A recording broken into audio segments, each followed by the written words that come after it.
अस्सलाम वालेकुम। कैसे हैं आप सब? उम्मीद है खैरियत से होंगे।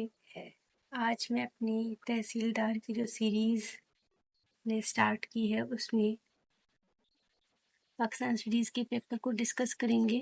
ठीक है, पाकिस्तान स्टडीज़ के पेपर में हमारे पास ये पेपर 2 में आता है और इसमें इसके साथ जनरल नॉलेज का पोर्शन भी होता है। पाकिस्तान स्टडीज़ 50 मार्क्स का होता है।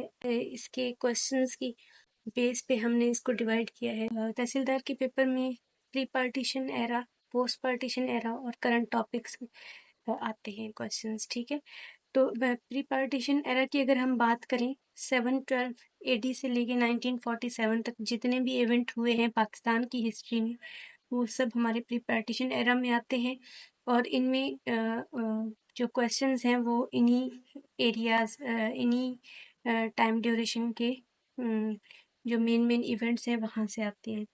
अच्छा, 2001 में इन्होंने एक क्वेश्चन पूछा था, discuss the main causes that led to the establishment of Pakistan.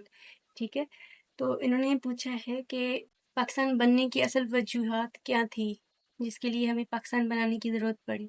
तो ये क्या है, ये प्री पार्टीशन यानी पार्टीशन से पहले का क्वेश्चन है, पहले का इवेंट है या पहले के जितने भी इश्यूज या उसके हवाले से इन्होंने ये क्वेश्चन पूछा है। सेकेंड, इन्होंने पार्टीशन ऑफ बंगाल 1905 की बात की है। तो इसके अलावा पोस्ट पार्टीशन एराज की अगर हम बात करें तो 1947 के बाद जितने भी इवेंट्स हुए हैं वो पोस्ट पार्टीशन एराज में आते हैं। अच्छा, करंट टॉपिक्स की अगर हम बात करें तो देखिए 2011 में उस वक्त फॉरेन एड बहुत आता था अमेरिका की तरफ से, यूएस और सऊदी अरब से ना फॉरेन एड बहुत दिया जाता था पाकिस्तान को क्योंकि पाकिस्तान इतना स्टेबल कंट्री नहीं था कि फॉरेन एड आती रही वहाँ से। तो इस वजह से इन्होंने फॉरेन एड पे क्वेश्चन पूछा है 2011 में कि foreign aid has practically been a raid on our resources, how far do you agree. इन्होंने एक आर्गुमेंटेटिव क्वेश्चन पूछा है, ठीक है, जिसमें आपने यस या नो करके अपना स्टांस लेके फिर आगे क्वेश्चन को अटेम्प्ट करना होता है। सिमिलरली इन्होंने कश्मीर इशू पे क्वेश्चन पूछा हुआ है। इसके अलावा एनएफसी अवार्ड जो कि 18th अमेंडमेंट में मंजूर हुई थी तो उसके हवाले से इन्होंने 2009 में एक क्वेश्चन पूछा है। इसके अलावा रोल ऑफ ओआईसी, तो इट्स मीन कि हमें ऑर्गेनाइजेशन को भी इसमें स्टडी करना होता है, तो ये ऑर्गेनाइजेशन के हवाले से भी क्वेश्चंस पूछते हैं। तो तहसीलदार के पाकिस्तान अफेयर के क्वेश्चन में डिफरेंट टॉपिक्स आते हैं और पिछले 4-5 सालों से ये लोग करंट टॉपिक्स को बहुत ज़्यादा पूछ रहे हैं और थोड़ा सा आर्ग्यूमेंटेटिव क्वेश्चंस को पूछ रहे हैं और उसमें वो ये जानना चाहते हैं कि आपके क्या व्यूज़ हैं इस टॉपिक को लेके।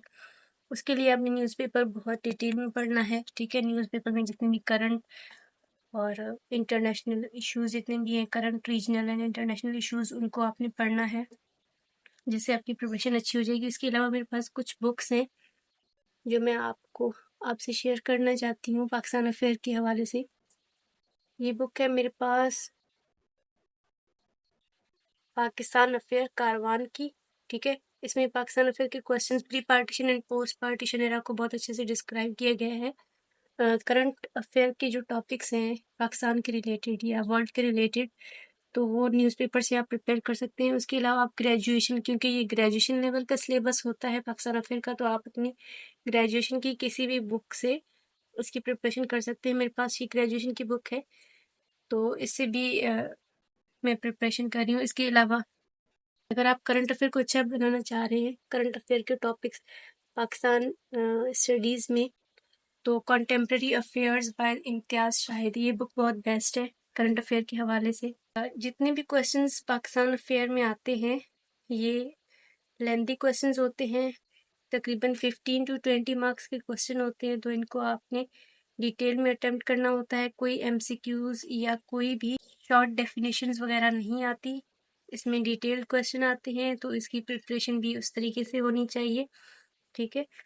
तो ये था पाकिस्तान अफेयर का सिलेबस तहसीलदार बीपीएससी का।